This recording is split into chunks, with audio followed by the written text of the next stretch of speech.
I'm Rivkah LaFille. That's how, my last name is pronounced LaFille, even though there's two L's. I am, geez, I had originally, I got started in graphic novels in 2003 with a short story and a webcomic. Um, and the short story actually won an award with it was a very small competition.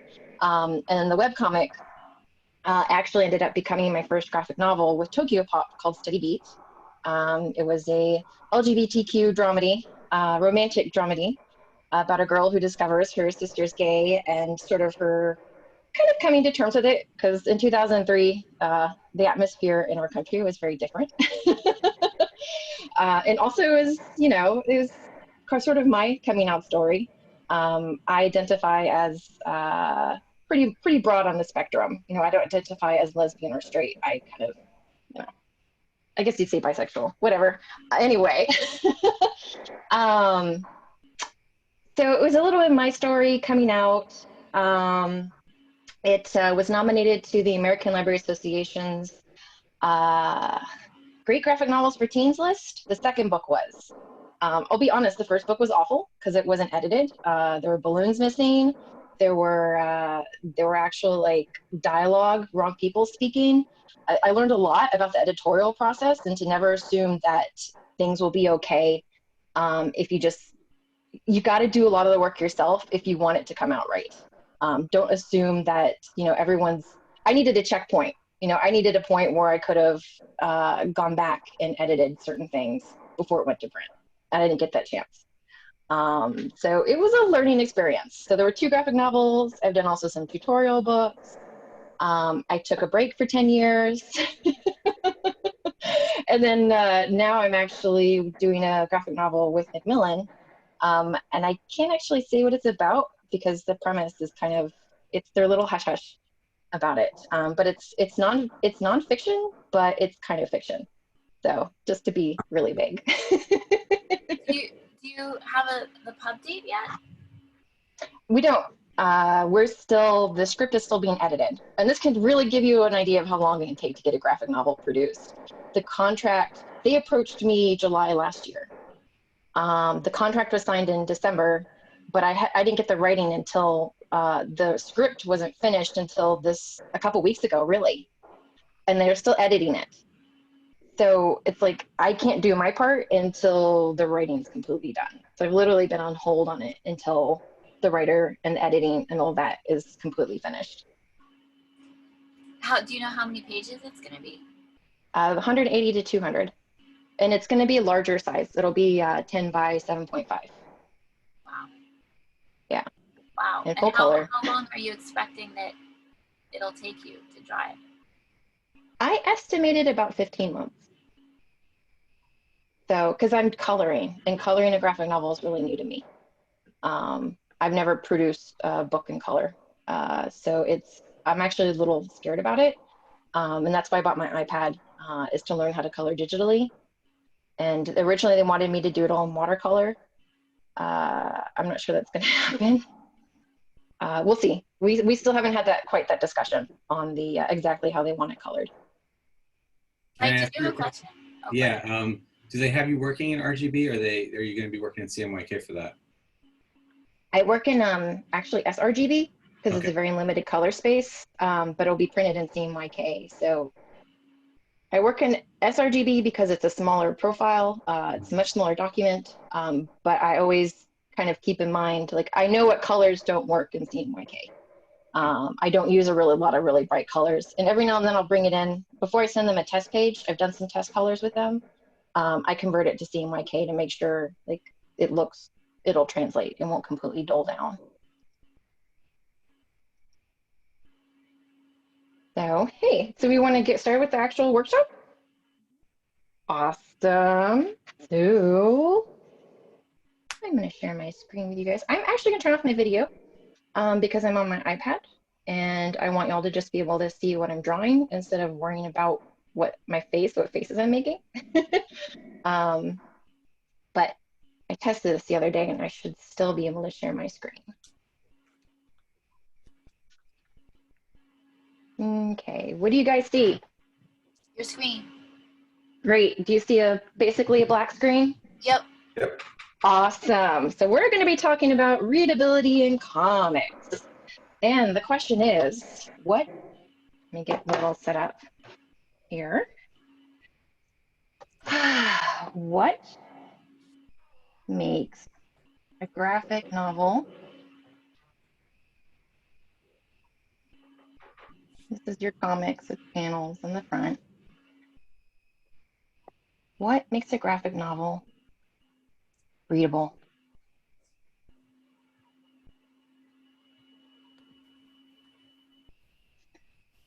And the answer to that is clarity.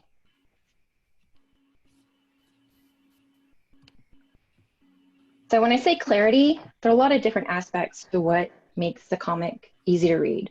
And the reason you got to think about that is it's graphic novels. When you read a book,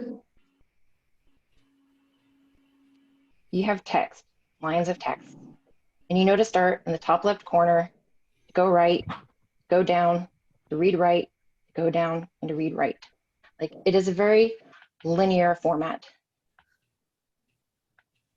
Comics, however, while typically you start in the top left corner, they're linear, but they're linear in a non-traditional path. And so you have to really kind of wrap your head around reading not just left to right, but along a path from speech balloons to characters to borders and panels and on to the next page. And so when I talk about clarity, I mean clarity in story. And this is the writing, your script, plus your visual narrative, the physical look of your page. And then we have clarity of subject. These are your characters, objects, but also backgrounds. Next, we have clarity of action.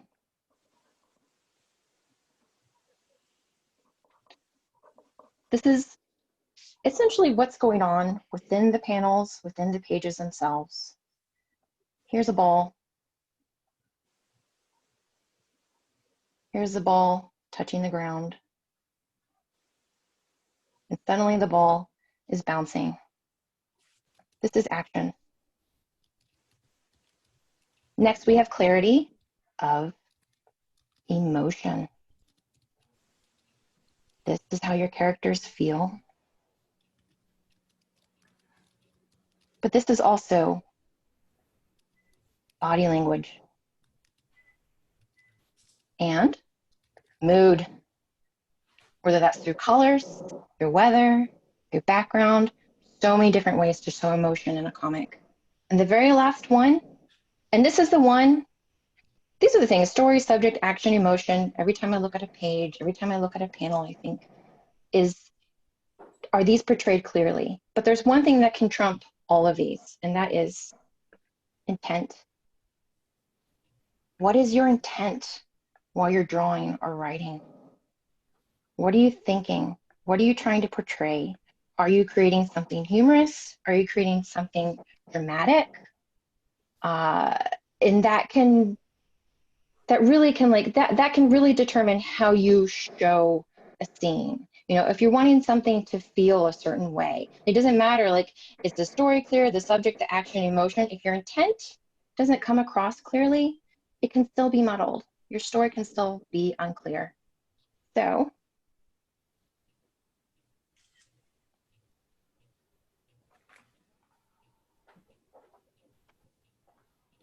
when these 5 things are unclear, your reader may become confused, and a confused reader either stops reading or continues reading but misses the point of the story. So what are the common mistakes that artists and even writers make that cause confusion?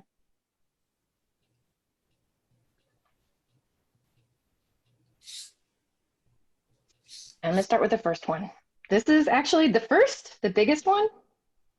I think this is the most common thing that causes confusion in comics is balloons. Oh, look, it's didn't squeeze in enough.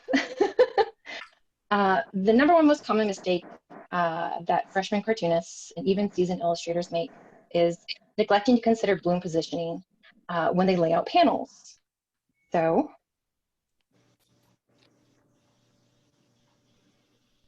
I'll do an example here.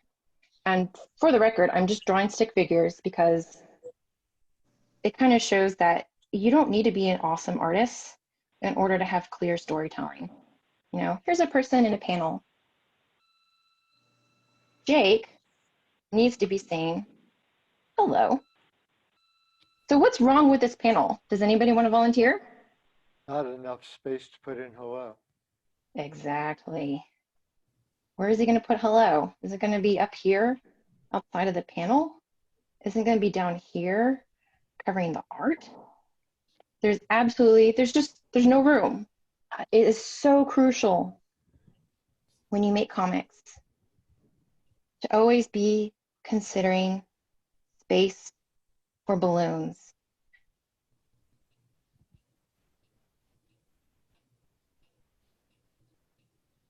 They're just written high, it's faster. There are a lot of different ways that you can actually do that.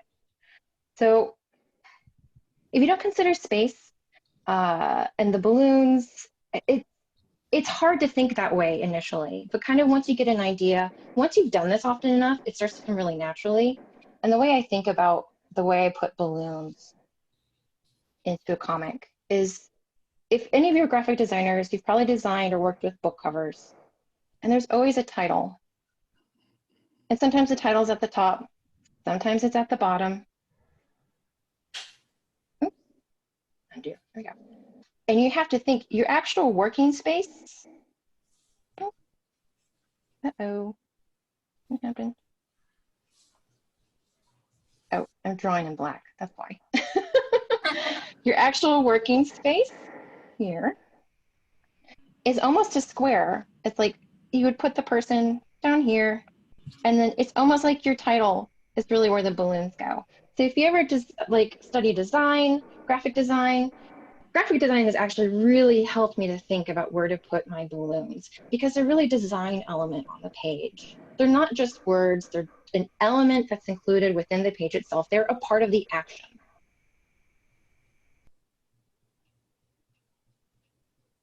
So another common mistake that people make with balloons are tangents.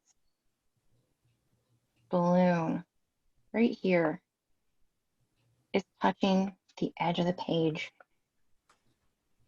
Aesthetically, it just doesn't look great. I can't think beyond the aesthetics. It's usually what you want to do is give your balloons either a little bit of space so they have room to breathe, or what you can do, say you have a lot of text and you don't really have the room to draw a full balloon, you can nest them. You can actually squish them into the corner, and then what happens is you cut off the edge and you make part of the panel border the edge of the balloon. So,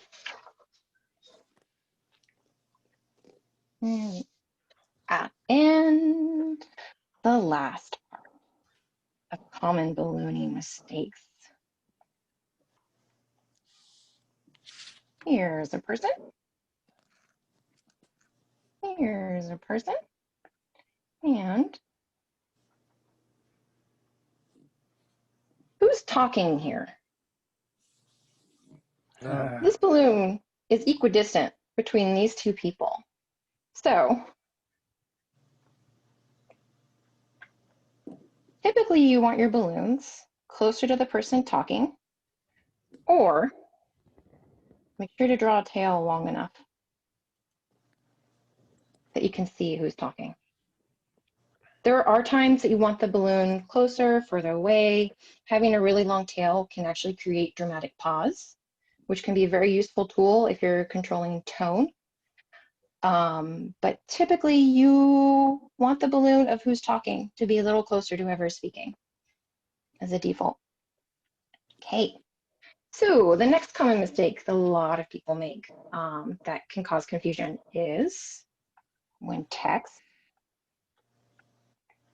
is a balancing beam, by the way, outweighs art. And this one is so common with writers who write tons and tons and tons and tons of dialogue and don't leave enough room for action. Oh my God. There's nothing left in here for the character. Or, and as an artist, it's either you got to squeeze in these tiny little characters, or you got to go over the edges of the panel to get enough in. You know, so you really have to break up. I personally, no more than 2 sentences per balloon.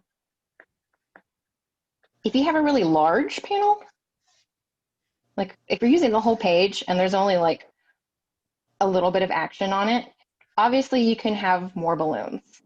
But if you have a tiny little panel, the smaller your panel, the less room you have for balloons, the less room you have for action.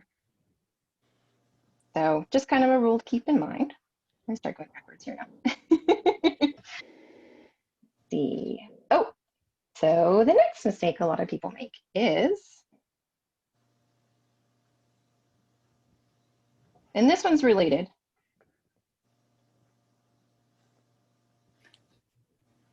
cramming. Cramming too much action, too many backgrounds, too many objects, too much text into space, into one panel or one page. You really need to give your art and your work room to breathe. That will absolutely make it more readable.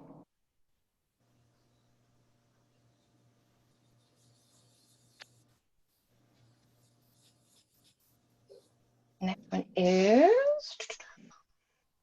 let's see, confusing character positioning. So, character positioning. Wait, I need to spell positioning. There we go. I'm going to do a little demonstration here. This will absolutely cause confusion. Here, we'll make this a little bigger. Here's person A.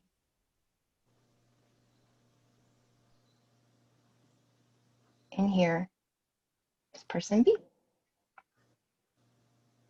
And they're looking at each other. And suddenly, one of the characters looks down. Who is this character? Is this character A or B? Well, this is actually part of what we call the axis of action.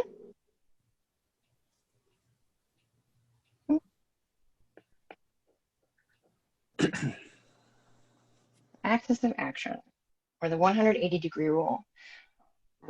So if you were filming a movie and you had a table and you had 2 characters facing each other, sitting in little coffee chairs, side to side, talking to each other, you would actually position the camera on one side. And then to make sure that you don't accidentally make the action confusing as to who is talking to whom and who is talking and where they're looking, you always stay within 180 degrees. You draw this invisible line between the 2 characters, and you stay within 180 degrees of this line of action. So going back to here, what if this were actually character A looking down? It looks like it's character B because they're on the right side looking left, and this character's on the right side looking left. So what you'd actually do, let me do a quick little demonstration. Just flip it. And suddenly you know that's actually character A.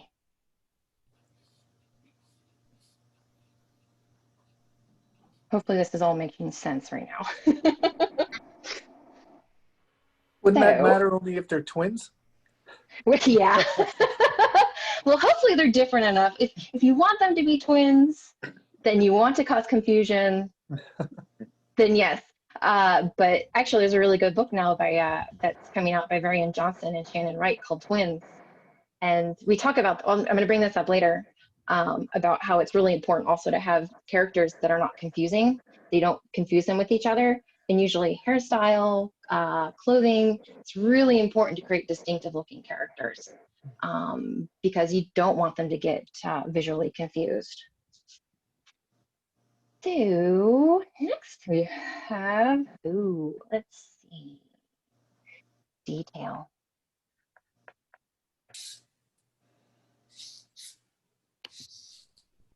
So I'm drawing some dots on a point. Which shape do those dots make? A square.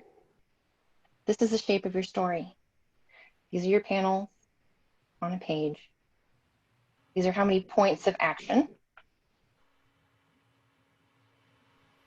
Action or detail you have on that page. So, do some of that. Now I want to show something. As you add more points, the shape changes. Suddenly I have a circle. And the reason I'm demonstrating this way is I want to show that there's a perfect balance between your art, the number of panels you use, the amount of dialogue, the complexity of the art and the writing, where you find this balance that creates the shape of the story that you want. And the problem is, as you take away details, your story becomes harder to read. People have to draw inferences about the connecting points of your story. But then there's the other side. Okay, I've drawn all these panels and now, oh my God, I want to draw really complicated backgrounds. And I gotta like add all these extra panels and there's more dialogue and oh my God, there's no story left. You've got this mess. It's so important that your detail find this balance where you clearly show your story. And it happens so often where I see people, it's so often where over detailed pages can actually slow down a story. And also under detailed pages can slow down a story. If it's under detailed, you don't have enough information, you're relying on the reader to interpret what is happening between panels. And the more they have to think and guess, the longer, the harder, the more work it really is for them. But when you provide too much detail, it really slows down the story. People are sitting on that panel looking at all the little details in the background and thinking, well, is this important information or not? So it's something to kind of keep in mind when you're thinking about clarity in your story. So next we have page flow.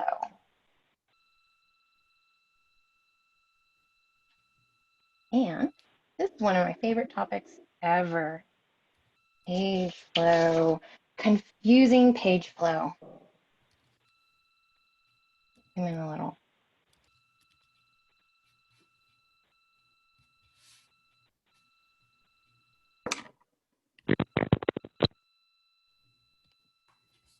These are panels on a page. How would you read these? How does this flow? There's a problem here. Do I go like this and then jump to this and then jump to that? Or do I start here and then go there? It's confusing. So you really, really have to think about how you lay out your panels.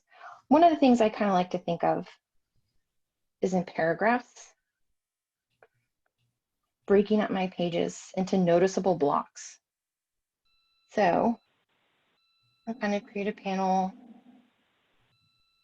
And what happens is I have this kind of this gutter here that breaks up the page. And then I create another panel. It's kind of important, actually. Let me erase this. So you can see that's the gutter there. This page is clear because you're not going to want to go down here. You want to, most people want to start at the top left corner, read left to right. And then it's clear that the panel goes this way, like that. But what you have here, I'm breaking up my page through this sort of vertical, not vertical, horizontal gutter. Sometimes what happens is what I call gutter tangents, where you have this horizontal gutter because maybe you want it to read like this because you have this line up of gutters in the middle of the page on a vertical axis. There's potential that could actually read like this. You really have to be wary of vertical gutters that line up. Where are we? I'm running out of room. We'll go back this way. So, oh, this one's good. Contrast. Let's see. So I see this a lot in comics. There are a lot of artists that neglect to use visual contrast to draw the reader's eye. So you can actually use contrast to tell people where to look. And there's a reason for this. Our retinas, our eyes, are actually drawn to borders between light and dark. They're activated by this border between light and dark. Whereas this black area and this white area, the signals in our retinas actually shut off. They're activated by this border. And so by creating contrast, we can actually activate human neurons within the brain to say, look here. So when you create contrast, let's do an example. You've got a bunch of little hills or a picket fence or trees or whatnot. Here, basically everything looks the same. You're not looking more at one thing or another. But as soon as I add contrast, like that, or say I want to add something behind it, suddenly you're drawing the reader's eye. You can even do a little bit in the background. It creates intensity. So let's go back to this. That's one way to create contrast. There's also, you can also offset.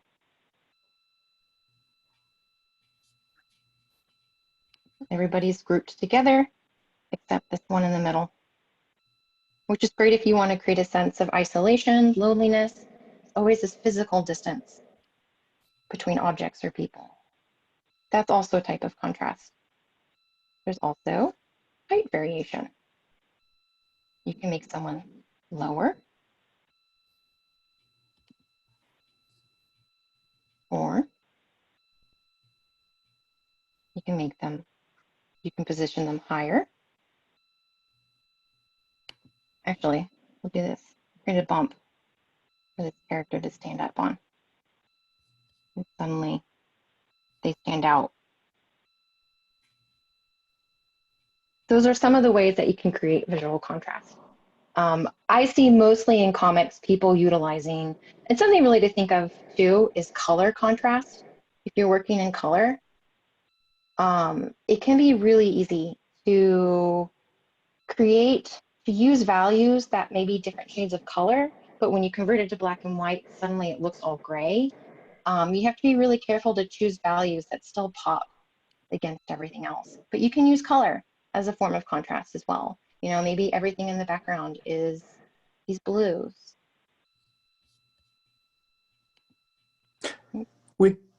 I'm sorry, Yeah. with with each example, I've noticed you put it in the center. Is it important that your eye always goes to the center, or is that contrast still work Nope. if you isolate it to one side or the other? Nope, you can definitely balance it off. In fact, I think a little imbalance helps because it creates a sense of flow.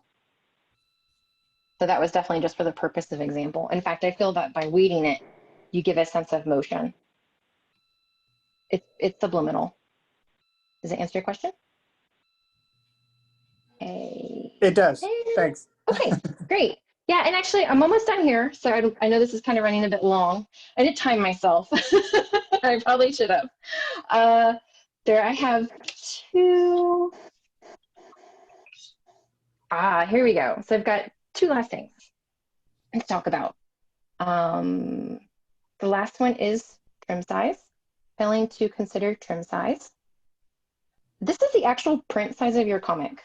You know, a lot of comics being printed now are about 8.5 by 6, as opposed to some of the larger, like nonfiction stuff. A lot of that is, I think, 10 by 7.5. You physically have more space to draw, and that drastically affects the readability of your story. If you try to create something, a comic, on a larger piece of paper at a larger print size, you realize, oh, I can fit all of these panels in. I can fit in a lot of action. There's a lot that I can do. But if you shrink it, suddenly it's like, uh-oh, I can't see anything. It disappears. So you really have to, like for me, I have to see it at size before I even go. For when I rough it, I always print it out at size so I can see physically how it's going to look on the page. Because something that you can see, you know, here's a character smiling, big, suddenly they're lost when they're made really tiny. Another thing to consider that's related to trim size is gutters. Gutters that are too big kind of get lost. It feels like they're sort of floating in space, disconnected. The gutters right here, it's just there's too much space in there. They feel disjointed, as opposed to too narrow gutters. Suddenly you're squeezing in. Everything just kind of runs into each other. You're just like, what? I feel it just it's. I think, like I said before, cramming. This is a type of cramming. You just feel kind of squeezed into this space, and I think it's really good to allow a little room to breathe, because there's just so much art. You don't want to overwhelm your readers. And the very last thing to consider, trying to prevent confusion, is safety zones. These are the safe zones in your book. So if you, this is where it's getting cut off. This is actually your trim. And this, there is an invisible line around the whole book. This is the spread, opened up. If you draw a character right here, right on the edge, and their balloon is right on the edge, and there's a lot of information, there's, for one, there's a possibility part of that could get cut off, because printing, there's often shifts on the printer when things get printed. It's not uncommon for the image to shift a little bit, which is why you always have bleeds. But also it just feels like they're crammed up against the side of the page. You know, you want to kind of inset them a little bit. And there's the dialogue, and it's within the safety zone. So again, it creates that sense of having space, being able to breathe. So the last thing you want to avoid, the very, very last thing you want to avoid when making comics that can make readability really difficult is this.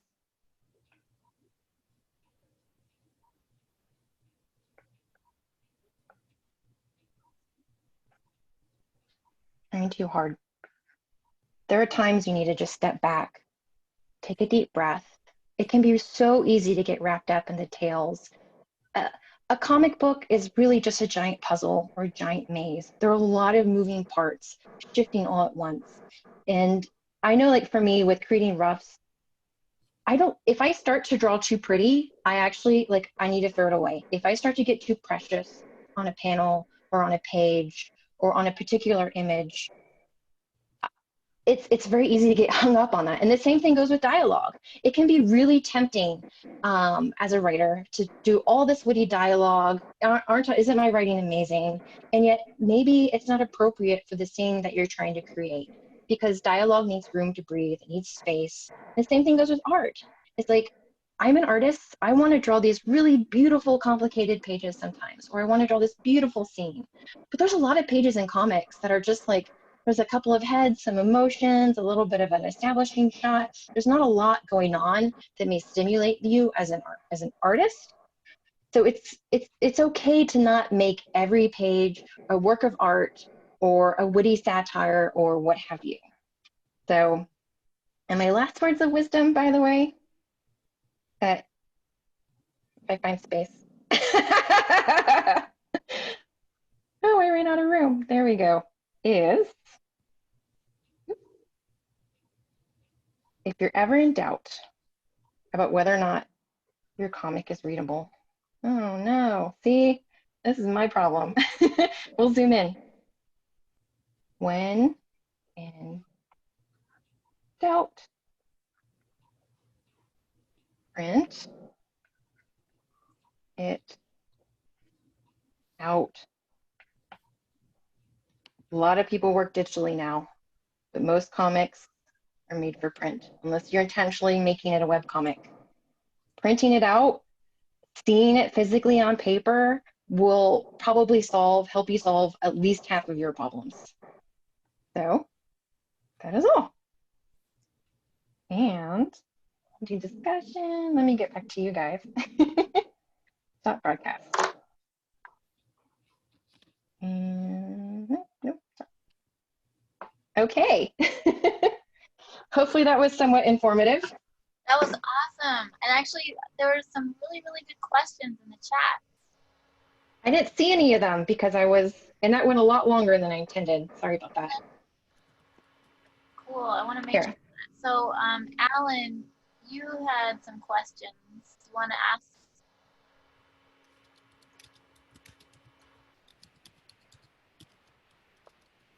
Oh. Hello. Somebody's cutting grass behind me, so I've muted myself. Oh. Okay. Hopefully you won't hear it because I'll have an omnidirectional mic, but I had muted myself. Let me go back and find my question because I've been reading other people's stuff.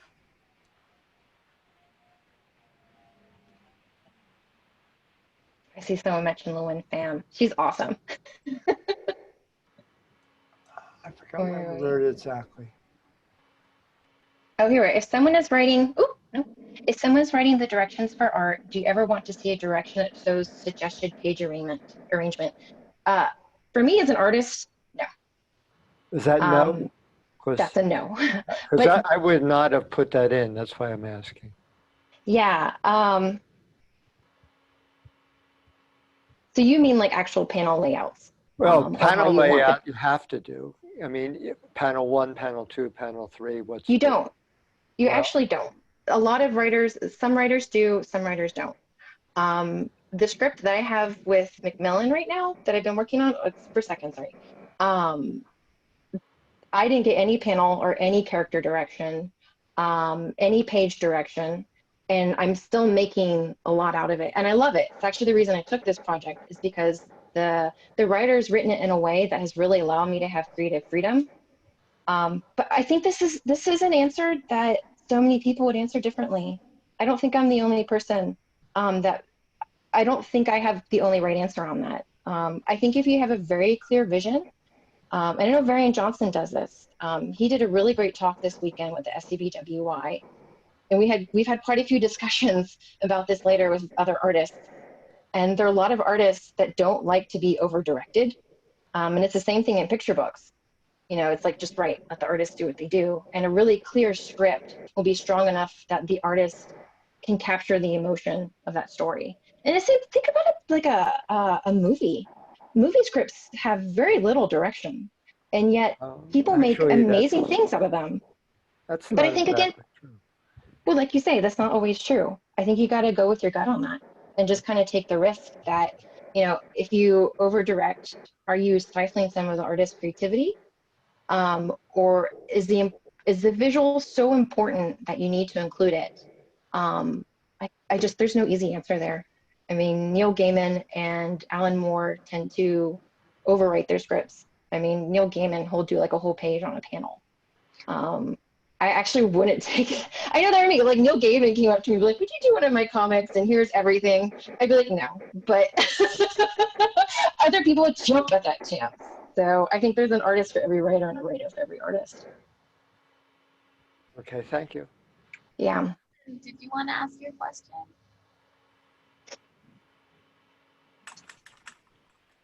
Oh, Allison, can you unmute yourself? Sure. That I asked several questions, but that first one was I have only a couple of times in the whole manuscript, and I understand that I wrote out my draft of the manuscript as an author and an illustrator. Yeah.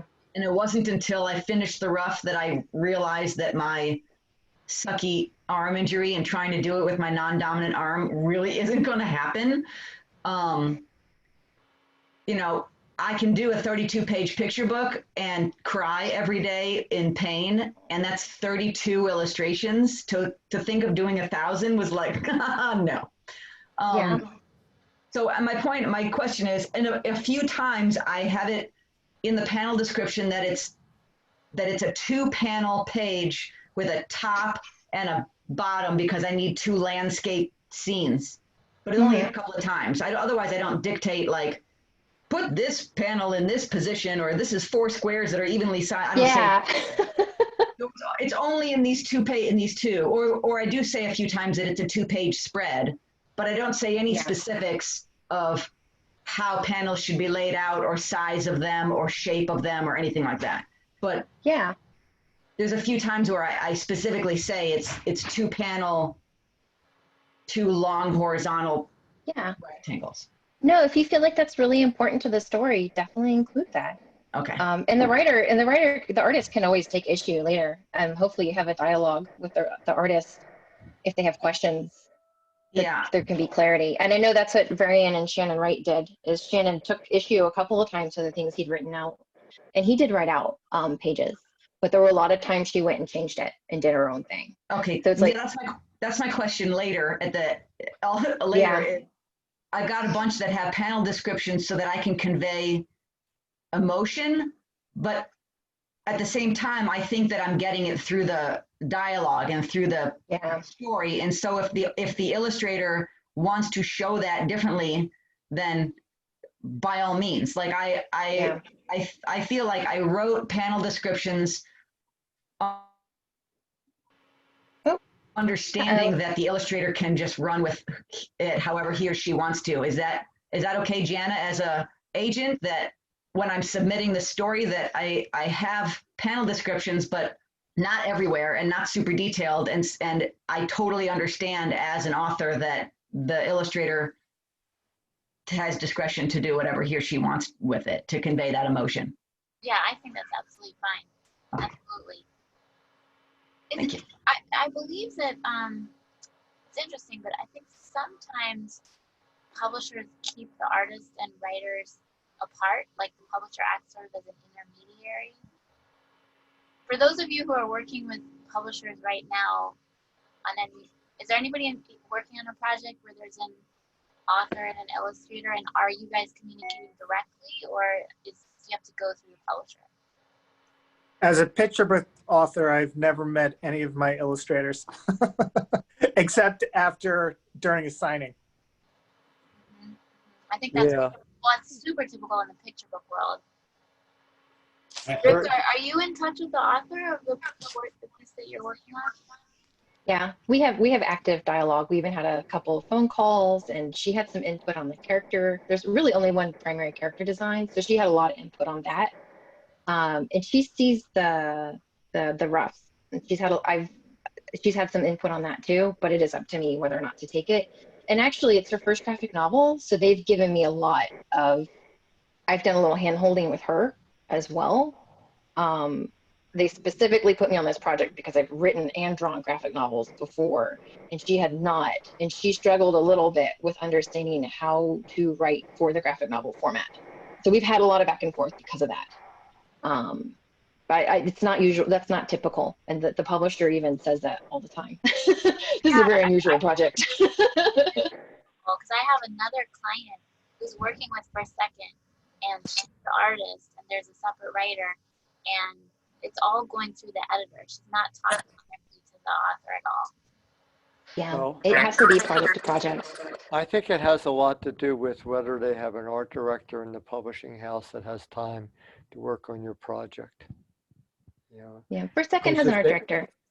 But if they do, then the chances of, when I've done it with people with published picture books, it's like, we don't talk to this person unless there's an issue. Yeah. Let's see. Yeah, Were what else do you there any mean? other good questions in here?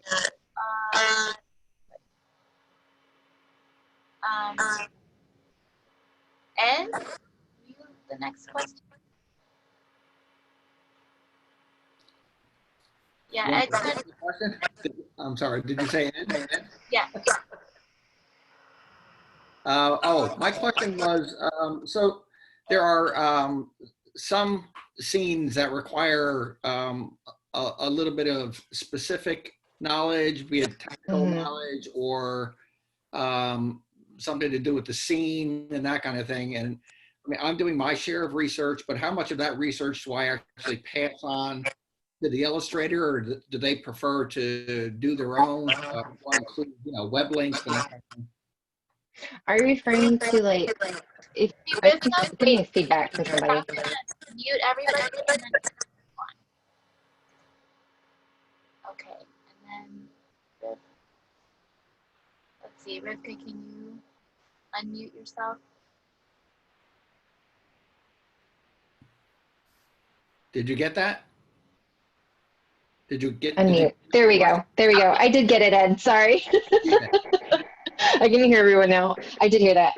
So Ed, were you referring to sort of like stage direction? So say like somebody's positioned to one side, or you do a close-in shot, pulled back, right angle. Is that what you're referring to? Or no, more like so there's scenes that have to do with the aftermath of a tsunami, and so I'm finding certain videos of the aftermath of the destruction and that kind of thing.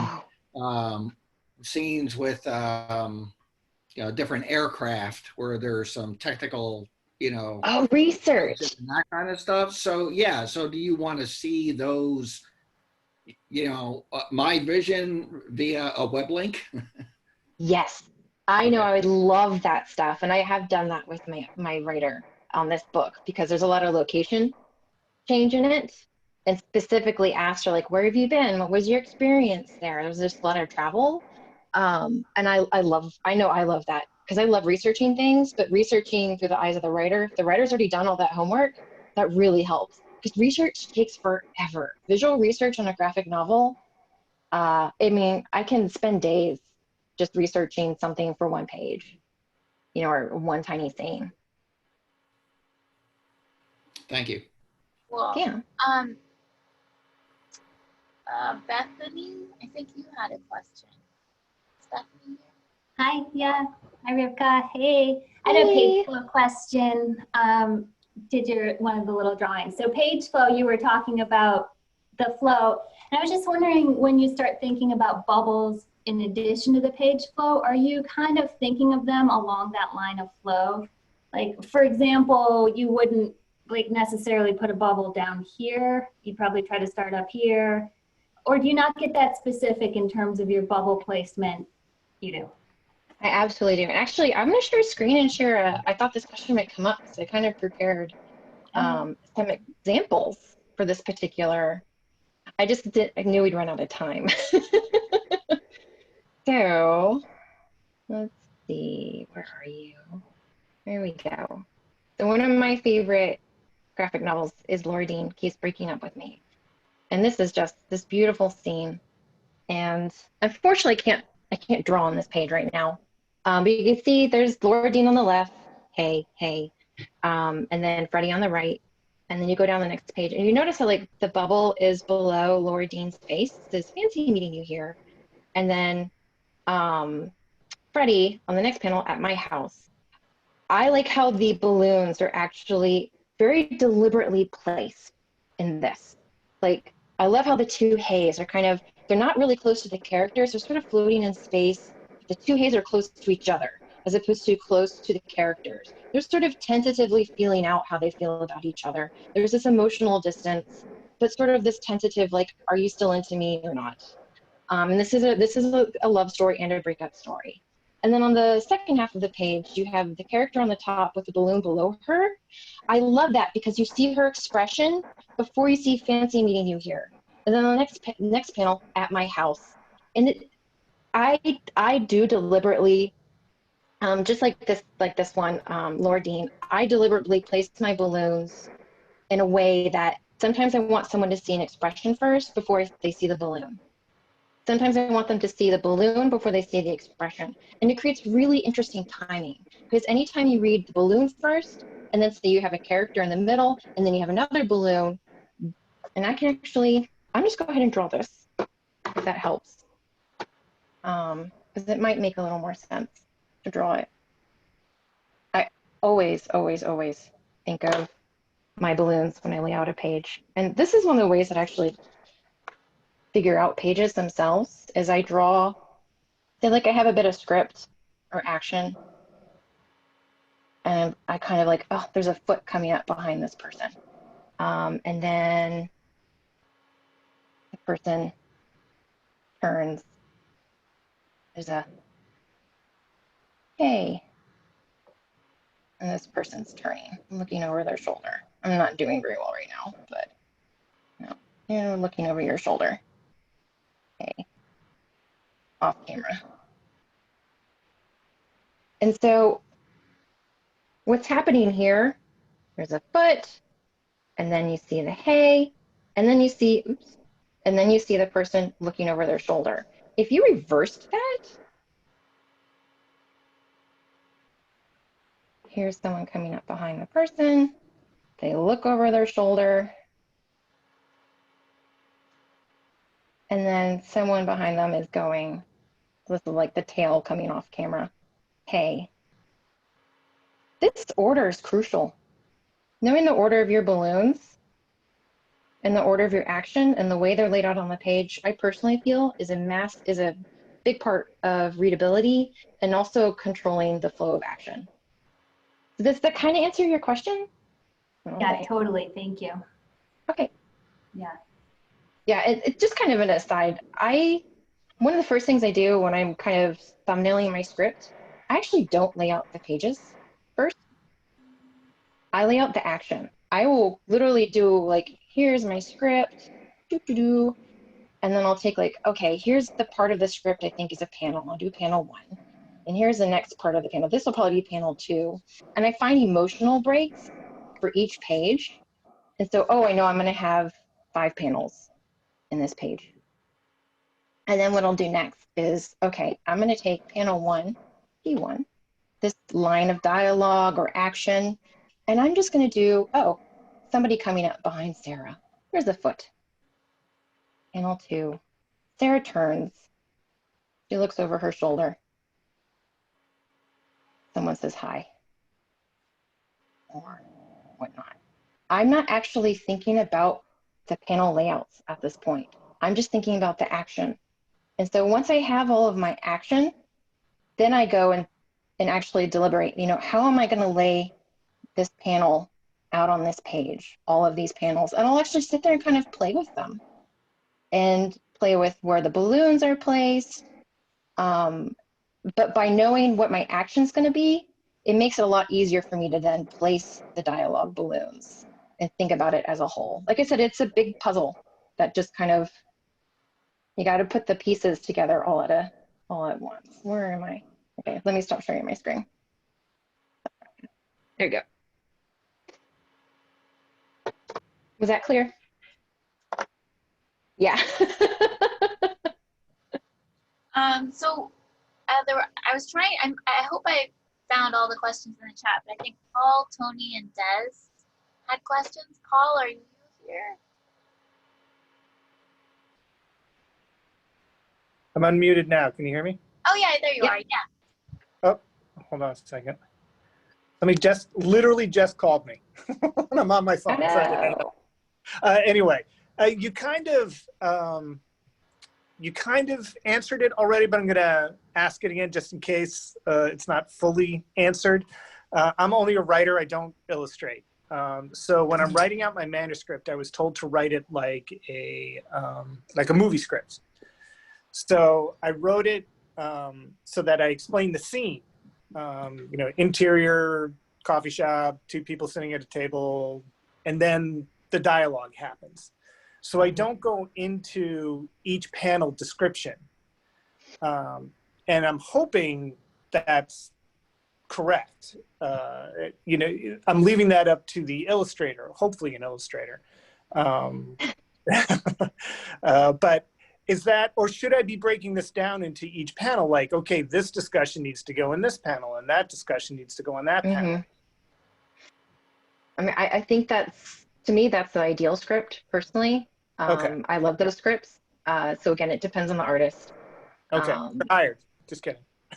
Yeah, I like the creative freedom that it gives. I actually don't like even when people give me page breaks, because I like discovering, my style is I always end each page on a either a cliffhanger, and I start with a reveal on the next page. So I have a very particular pacing that is kind of part of my voice and my style, that if I were forced by a writer to create their voice on the page visually, it would feel very unnatural for me. But not everybody has that yet. There are a lot of artists that are getting into graphic novels that may actually need a little extra guidance. All right, cool. So Thank you. Yeah, very vague answer. I was just reading recently the script for Chasing Amy in Clerks, this one, and it's like just reading it, I could visualize the whole thing just reading the script, and there's very minimal stage direction, and it's action that's crucial, and I can still see it in my head. You know, I haven't seen the movie in like 15 years. Des, do you want to ask your question? Yeah. Hi, Rivkah. My question was, does the age range of the reader come into consideration when designing for the readability of the panels per page? Yes, I think so. I don't think panels per page, but maybe the view of the actual, what do you call it? I wrote an essay a while ago about theatrical versus cinematic storytelling. And I feel like younger readers, I think if they're really young, it helps if you keep a very sort of static view of the characters, kind of always from the side, the occasional zoom in, zoom out. But if you move the camera around too much, it can get confusing. But as far as panels on the page, the actual number of panels on the page, I think really is more determined by the size of the page. If you look at like Investigators, there's quite a few panels in that book, and that's directed at kids. Or even like Captain Underpants. There's a lot of the books that really young readers do have a lot of panels on the page, but then I've seen ones that have fewer panels. So to me, like the number of panels you put on the page is really about the type of story you're telling. I really like decompressed storytelling, which is when you kind of take time, you use fewer panels on a page, you take more time to build up emotional intensity. That's decompressed storytelling. Whereas compressed storytelling is you tell more on the page all at once. Either you have more panels or you have bigger jumps. It's kind of like when I drew that box of points. That's kind of an example of that. Decompressed storytelling would have more points spread out over time. Super compressed storytelling would have fewer points squeezed onto the page. Does that make sense? Absolutely. Thank you. Okay. Appreciate that. Thank you very much. Yeah. So Tony had a question, but I think that Tony left, so we can still answer it. I have to find it. Oh, Tony said, I'm confused. I keep seeing interviews with agents, editors who want to see a script. It's my understanding that a script contains fairly detailed instructions for each panel. Do you want to weigh in, Rivkah? Again, I think it's all over the board. Yeah. I mean, I would say that's not my understanding. I don't feel like I expect to see detailed instructions for every panel in a script. I know, like when I write my scripts, I like to also not put too much description because I want whoever's reading it to be able to read it quickly. And as you add more description, you actually slow down the readability of the script because it physically slows down the action. So like, Janna, you've seen my script. I mean, I literally like, I do like, I start with an introduction of some of the action, you know, and there is a little bit of description, but it's not actually breaking it down into panels or pages. And then when I have dialogue, it's, you know, I will have like runs of just dialogue, and then there'll be a little bit of description because it's changing scenes or maybe the mood's changing. And even though I'm the artist, I'm actually not visualizing everything that's happening on the panel. I actually don't lay out the panels until I have all the script because I feel like it reads more easily. This is just me, by the way. Please don't think that this is like the way to do it, because I feel like graphic novels are just, there's so many different ways to do them, and I hope people do them the way that feels best for them. You know, if you're the kind of person that loves to do a lot of description, it feels like you can really improve something with a lot of description, do it. But don't do it because you feel like you have to. Yeah, but I do feel like less description makes a faster read for a script. I mean, my graphic, I think this ended up being, this is gonna be 300, I think it's gonna be about a 300-page graphic novel, and my script is 50 pages. So, and I've seen people where scripts are like 230 pages. And I imagine that there's a lot more description in that. Yeah, I mean, I have one client, Andy Watson, who has been doing comics for, I don't know, 20 years at least. And his, I wouldn't even call it a script. It reads like a novel. I mean, it's not formatted like a script at all. It's like paragraphs. So it's really interesting what variety there is in the world of scripts. Yeah, I think as long as you get the message across. Yep. And clearly, there's a lot of different ways to write books. So do we have time? I mean, we're probably running out of time now. It's an hour 33. I was going to do a live critique. I could actually do it in writing. Well, I don't mind sticking around for a few minutes. Okay. Cool. I'm totally fine with that. I have the time if y'all are okay with that. Awesome. So I will do a share screen again.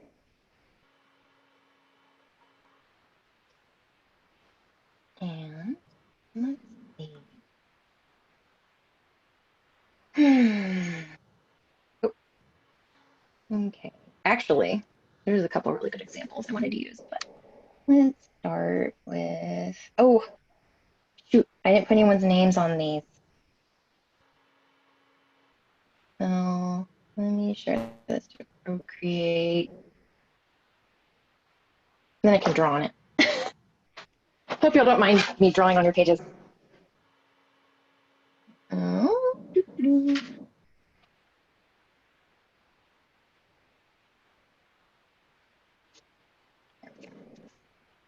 So who submitted this? That's Are you here? Mark Swan. Ed? Or Mark Swan, Mark, sorry. So Mark, like actually one of the first thing I asked you was what size this would be printed at, because you have a lot of panels on the page, and that it relieved me to hear that this is, it sounded like it was roughly 10 by 7.5 or 10 by 7. Yeah. So it's a larger size. So that's immediately there. It's like, that was the first thing that I thought about. And really what I like to do is I go through, the first thing we always look at on a page are eyes. We're just wired to look at eyes and faces. And then also we tend to look at panels because they're the highest contrast on the page, or not panels, sorry, balloons.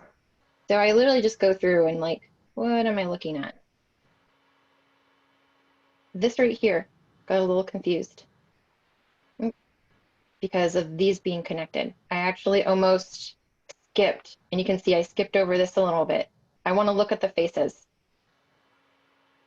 If you're skipping over a face, medicine. Here, this was my path on the page. And then same here. This one actually, this last bit, I wasn't sure. There we go.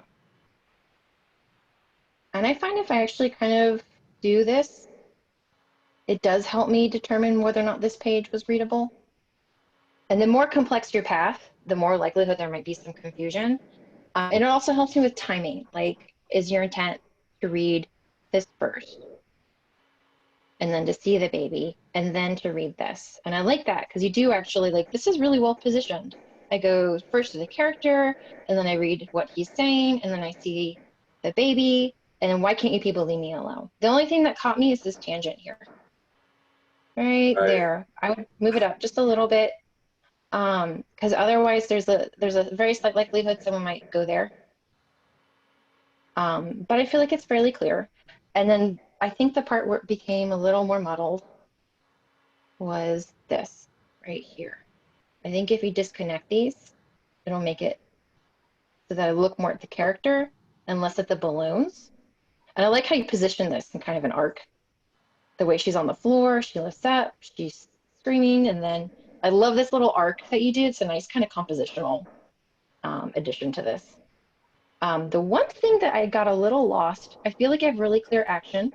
The background behind the character here is very similar in tone to her skin tone. I feel like if you might want to shift the value on that a little bit so that she pops more. She gets a little bit lost in the background. Yeah. Again, there's another tangent there. I do read this because this is very much in the foreground, and I love that you push that so much into the foreground to draw attention to it. All this reads very clearly. I mean, it's hard to get lost in this whole area. This page, I feel like, is so easy to read. I think the only places you really risk a little bit are in this area and in this area. This one does have a lot of action kind of going on with this dialogue balloon. I probably would have given this panel a little more space on the page to show that action, but I don't think you have to change it. You know what I mean? Like that's okay. Okay. Yeah, good point. Yeah. Like not every, it's the thing with comics, not every page is going to be ideal. Sometimes you gotta squeeze things in. And as long as it's still readable, what's going on, it's like, you know, that's what counts. So let's see, and then we have, by the way, if y'all have any questions, I'm not seeing them. Let's see, we have, I think Alan, I did a screenshot because I couldn't actually save the images directly.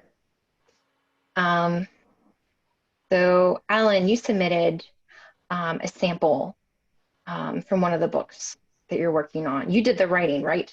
Yes, that's correct. And you had an illustrator. Did you give direction for the art in this, or did the illustrator come up with the art? I gave limited directions on art. Mm-hmm. And my feeling is that the less I specify, the better. But I've worked with people who, if you don't give them enough, they don't know where to begin. Yeah. So, one thing I did specify was I found that it was for that particular type of thing, I wanted it to read top to bottom, left to right, you know, as opposed to going all the way across.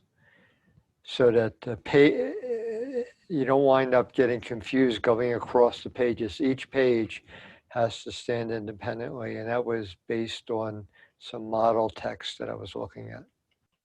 Yeah, it's usually, I feel like the gutter usually is enough of a wall for people to not get confused. Even when you have this gutter going through the middle on this spread, I still feel like that physical gutter of the book itself is a pretty strong barrier to people kind of reading like that.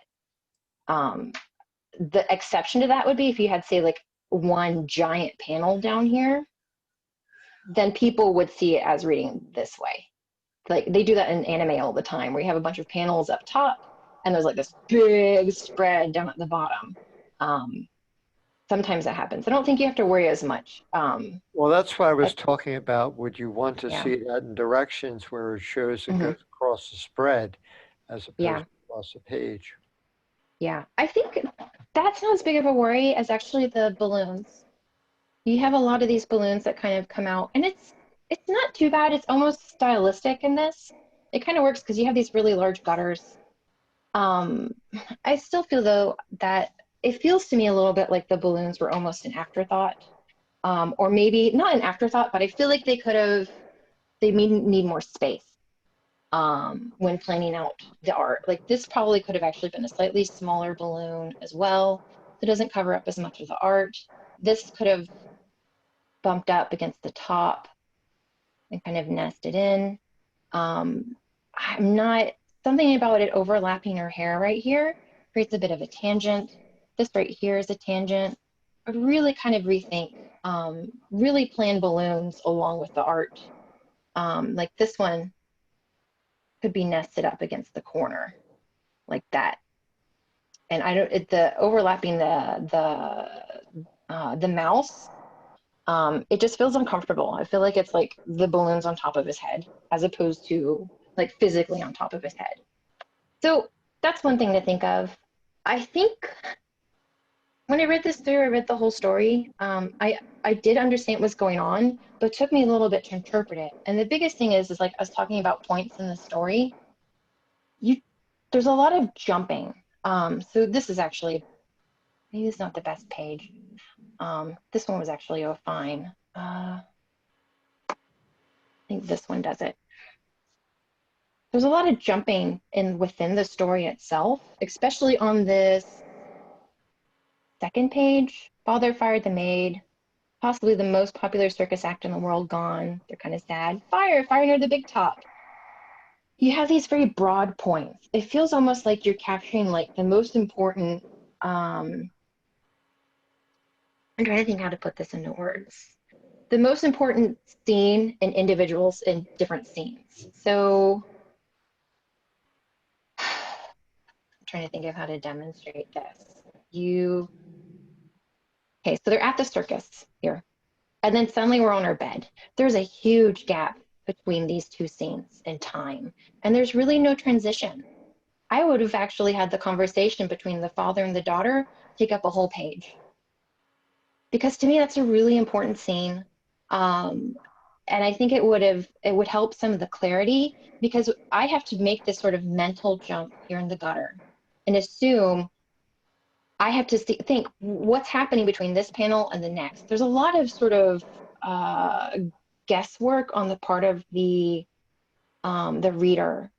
And that's one of the things I think you have to kind of really think about, is how much you want the reader to burden filling in the gutter, filling in the space between panels.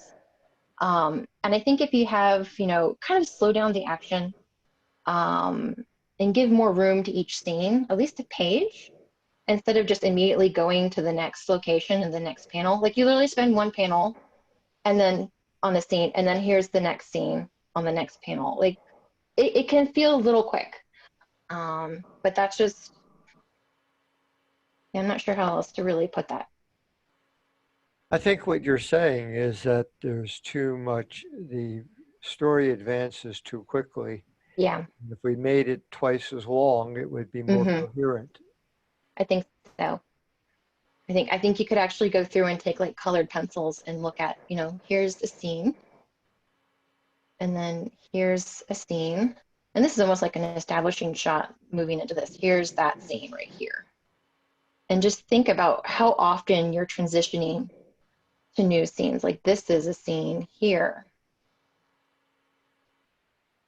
You literally have 4 different scenes in 2 pages. And to me, that seems very fast.